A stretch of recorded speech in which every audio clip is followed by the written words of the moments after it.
Hi guys, thanks again for visiting us at RS Aquaculture. At RS Aquaculture, we actually provide consulting services not only to those who are interested to build a new farm, but even for those who are interested to buy over someone else's farm because for some other issues.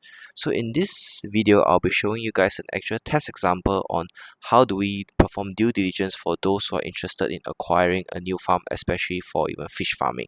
So stay tuned.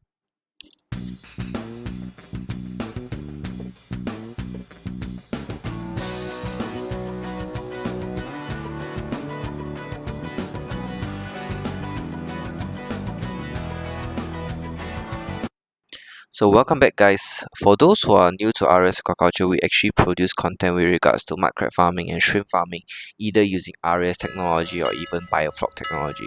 So like and subscribe and you'll get the weekly notification of our video. So for today's video, we'll be actually going an example on which we were helping a client to decide whether they should acquire this farm.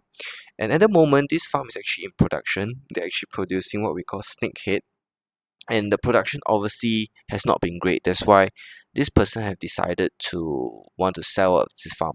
And my client, looking at the condition of this farm, has actually found that the ponds and the setup actually is quite ideal for fish farming and would like to acquire it. But before that, we will actually have to perform a lot of due diligence on whether this farm is actually suitable to be purchased.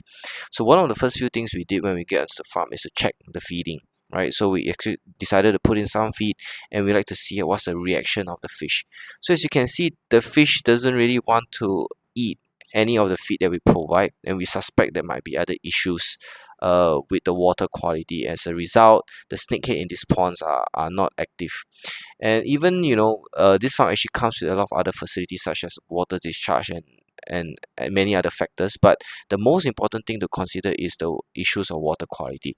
So now we are at this retention pond where it stores most of its water that is introduced into the pond. And if you use a dissolved oxygen probe, as you see over here, to measure the dissolved oxygen here, we realize it's actually quite high, and this is because due to the photosynthetic nature of the ponds when you have excessive sunlight. Another problem we've found here is that the water is actually very hot. It's actually about 31 to 32 degrees Celsius, and it's only 10 a.m. And the reason is because this farm is actually constructed with only 2 feet in depth, so the water tends to heat up very quickly in the daytime and cools off very quickly during nighttime. And these were the standard designs back then when they were using to do arowana farming. So the previous operator might have just bought over this farm and did not dig the pond deeper and cultivate fish, and obviously you see it's not very successful. Another issue that we found was also with regards to the pH. So you can see over here pH is about 6.5, and we actually double check this with another value, for example the test kit, and it also shows about 6 or even 5.5. This actually shows the acidification of the river water that is used for farming. So ideally this is not actually suitable to do fish farming, or even for tilapia, or even if it's a snakehead, because of the low pH values and even the low oxygen content that you see over here. And you need a lot of remediation to ensure that the water quality is suitable for the species that you're going. So this is a typical example of what are the due diligence that you probably have to do before you purchase the farm.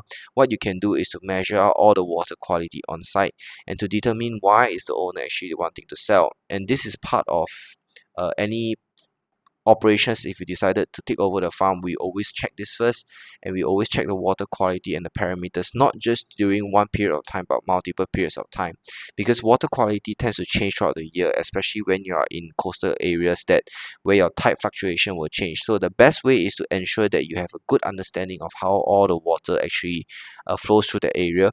And you can use tools such as drone mapping, or even look at drones to and understand how does the water actually get to the site and what influences the quality of the water. For example, is other farms discharge will actually, or runoff or effluent will actually result in a change in water quality.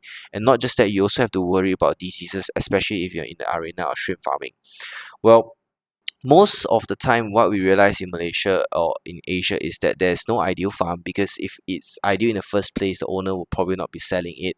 And what you can do when you are caught off guard with bad water quality is to you look at RAS system that can help you remediate some of the water quality, and to ensure that you have a consistent water quality for a shrimp and fish. And other technologies such as aquaponics, which is commonly used in water remediation as well.